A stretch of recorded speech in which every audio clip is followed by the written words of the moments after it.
Praise lord. యేసయ్య నామములో daily మన్నా అనే వాక్య ధ్యానంలో మిమ్మల్ని ఆహ్వానిస్తున్నాం. ఇంతవరకు మీరు సబ్స్క్రైబ్ చేయలేదంటే దయచేసి సబ్స్క్రైబ్ చేయండి, ఇతరులకు కూడా దీన్ని తెలిపించండి. ఖచ్చితంగా దేవుడి వాక్యం మిమ్మల్ని దీవించును గాక. ఈరోజు దేవుడి వాక్యాన్ని 1 సామ్యుయేలు 3:10 ధ్యానించుకుందాం. తరువాత యెహోవా ప్రత్యక్షమయ్యి నిలిచి ఆ రీతిగా సమూయేలు అని పిలవగా, సమూయేలు దాసుడు ఆలకించుచున్నాడు, ఆగ్నిమియ్యను. అతను సమూయేలు అనే ఒక చిన్న పాలకుడు, ఒక చిన్న అబ్బాయితో దేవుడు మాట్లాడుతున్నారు. అది ఎలాంటి పరిస్థితి అంటే, దేవుడు వాక్యం, దేవుడు మాట చాలా అపూర్వంగా ఉండింది. ఎవరితో దేవుడు మాట్లాడితే ఆపేశాడంట. కారణం ఏంటంటే, ఏలి పిల్లలు దేవుడికి విరోధంగా వాళ్ళు నిలబడారంట. ఏలి కూడా తన పిల్లల్ని మంచి మార్గంలో నడిపించేదానికి మిస్ అయిపోయారు. అప్పుడు యెహోవా దేవుడికి ఏలి అనే యాజకుడి పైన కూడా చాలా బాధ. సో దేవుడు మాట్లాడేది ఆపేశాడు. ఇప్పుడు దేవుడు మాట్లాడేదానికి ఈ సమూయేలుని దేవుడు ప్రత్యేకంగా ఎన్నుకుంటున్నాడు. సమూయేలు అని 3 సార్లు దేవుడు సమూయేలుని పిలిచాడంట. అతను అనుకున్నాడంట ఏలి పిలుస్తున్నాడని. అయితే థర్డ్ టైం వచ్చినప్పుడు ఏలి చెప్పిస్తున్నారు. అలాగనే 4th టైంలో 4వ సమూయేలు చెప్తున్నాడు, అయ్యా మీ దాసుడు మీరు ఏం చెప్పినా వింటాను, ఆలకిస్తాను, నాకు ఆజ్ఞని తను తగ్గించుకొని లోబడేదానికి సమర్పించేటప్పుడు దేవుడు జరగబోయే కార్యాన్ని సమూయేలుతో మాట్లాడి ఆ దేశంలోనే సమూయేలుని ఒక గొప్ప ప్రవక్తగా మార్చాడంట. క్రీస్తునందు ప్రియులారా, దేవుడు నీతో మాట్లాడేదానికి ఆయన రెడీగా ఉన్నాడు. నువ్వు ఏదేదో పనులలో పడిపోయి దేవుడు మర్చిపోయి పరిగెత్తుతూ ఉన్నావా?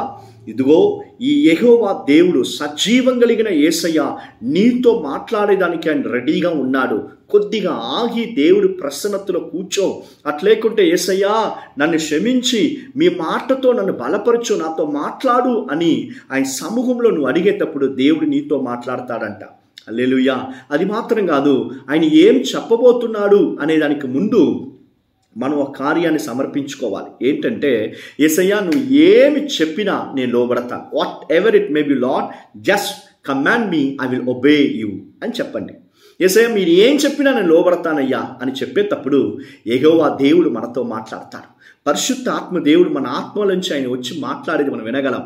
దేవుడు వాక్యం మూలంగా మాట్లాడతారు, నీ పాస్టర్స్ మూలంగా మాట్లాడతారు, సేవకుల మూలంగా మాట్లాడతాడు.